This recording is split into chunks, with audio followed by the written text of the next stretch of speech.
Olá, professor Luiz Afonso e turma. Nesse vídeo aqui eu vou apresentar a resolução do segundo trabalho da disciplina de Sistema de Tempo Real, que era a comunicação entre sockets, né? Onde nós vamos medir aqui o tempo de comunicação em alguns cenários. Esse aqui foi o código que eu criei em Python para o cliente. No caso aqui eu começo me importo nas biblioteca socket e algumas que eu vou usar aqui para fazer os cálculos. Peço aqui para o usuário fazer a entrada, né? O input do seu IP, que vai sendo usado para fazer a comunicação, e o tamanho do pacote que ele quer, né? Que nós vamos utilizar pacotes de 64, 128, 256, 512 e 1024. Então eu peço o IP e o tamanho do pacote. Aqui o host vai ser o IP que ele digitou e essa daqui é a porta, né? Utilizada para comunicação. Aqui é a criação do socket UDP em Python, nesse formato. Aqui eu crio o buffer de pacotes. Esse pacote aqui, como é um pacote de tamanho variado, eu coloquei aqui uma letra, ou seja, ele basicamente vai preencher o pacote todinho só com essa letra aqui, T. Por isso que é T vezes o tamanho do pacote, ou seja, se é 24, ele vai criar um pacote de 24, 64 e assim vai, só com a letra T. E isso aqui eu crio um vetor, né, para armazenar os tempos que a gente vai computar durante o processo. Então aqui eu crio um for, que vai fazer um loop durante 30 vezes, né? Que no roteiro foi pedido para a gente fazer pelo menos 30 vezes cada processo, então vai ser feito 30 vezes. Aqui eu inicio o temporizador, ou seja, marcar o tempo. Eu envio o pacote para o servidor aqui, né, o buffer, com o tamanho preenchido, né? O host, né, a porta, o IP, e a porta de comunicação.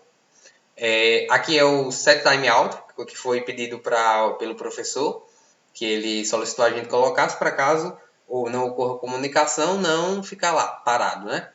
E aqui é recebendo os dados do servidor, né? Eu enviei, configuro o set timeout e recebo os dados. E depois eu faço o fim do temporizador, ou seja, marquei esse tempo.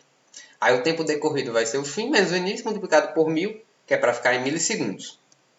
E esse tempo aqui eu coloco no meu vetor de tempos, né? Adiciono aqui ele. E o socket timeout, né, se ele for verdadeiro, ou seja, se por acaso não receber a comunicação no tempo especificado, ele manda essa mensagem, tempo limite atingido, nenhum dado recebido, e encerra.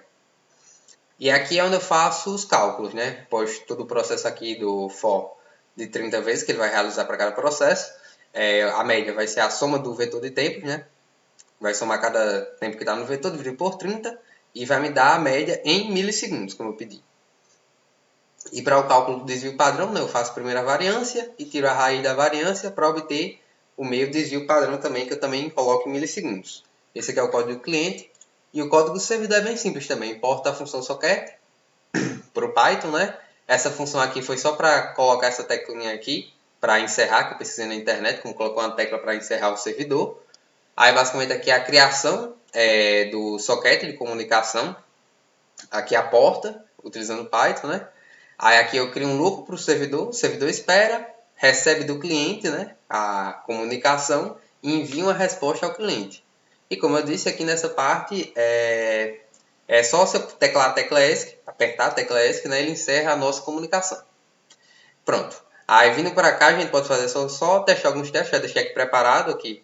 Nesse caso aqui eu inicio o meu servidor, né, e venho aqui e inicio. Aí aqui ele vai me pedir um IP, vou colocar aqui 192.168.0.3 e coloco aqui 64. Ele me deu a informação. Se eu quiser repetir, né, coloco no 192.168.0.3 e vou botar agora aqui um pacote de 1024. E assim foi. Assim eu fiz para todos os processos e vou mostrar agora os respectivos resultados. Pronto, aqui é o resultado do meu notebook, foi esse tempo aqui. Isso aqui em milissegundos, os tempos e o desvio padrão. Em todos eu pensei, tanto aqui como aqui nesse, ocorreu que sempre quando fazia o 1024, né? Aqui tá na ordem, né? 64, 728, 256, 512, 1024. Sempre o 1024 era mais rápido que o anterior. Aqui geralmente ele vinha crescendo o tempo e aqui diminuía.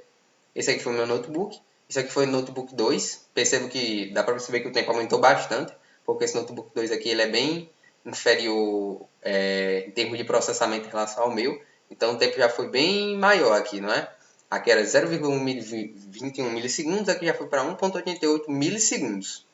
aqui o desvio padrão, e o terceiro cenário pedido, que era meu notebook como cliente e o notebook 2 como servidor.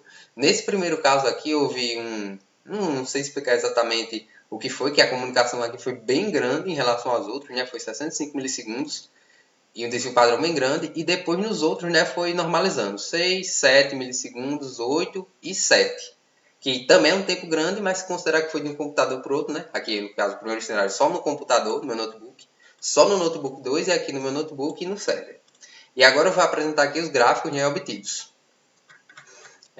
Aqui no primeiro, no cenário 1, cenário 1 aqui, os pacotes, né, a média de tempo médio, como na atividade que foi relatada, tem que dividir por 2, né, para ter realmente o tempo que ele pedia, né? Aí então eu dividi por 2, o desvio padrão aqui, o primeiro gráfico, a média. Aqui o gráfico do desvio padrão. Isso aqui eu fiz no Colab. Aí para visualização ser mais rápida, como o tempo do vídeo é pequeno, né, eu estou só mostrando direto. O cenário 2 aqui também dividido pelo tempo, desvio padrão, média, desvio padrão. E o cenário 3 aqui, com do mesmo jeito, dividido, o desvio padrão. Nesse caso aqui, o tempo de comunicação não é o mesmo do outro, né? No caso aqui, eu tinha já o tempo de comunicação no tempo médio, que era só dividir por 2. Já para o cenário 3, eu tenho esse gráfico aqui, tenho esses valores, mas ainda não é o meu tempo de comunicação. Aqui a gente vê aquele erro que eu disse que deu do primeiro, uma disparidade bem grande por conta do primeiro. E agora sim eu tenho tempo de comunicação, que é usando a fórmula lá indicada pelo professor, né? Aí eu tenho esses respectivos valores aqui, 31, 1, 2, 2 e 2,31. Esse primeiro aqui, como eu disse, devido àquele errinho básico desse aqui primeiro. Mas é isso, esse foi o meu programa. Obrigado.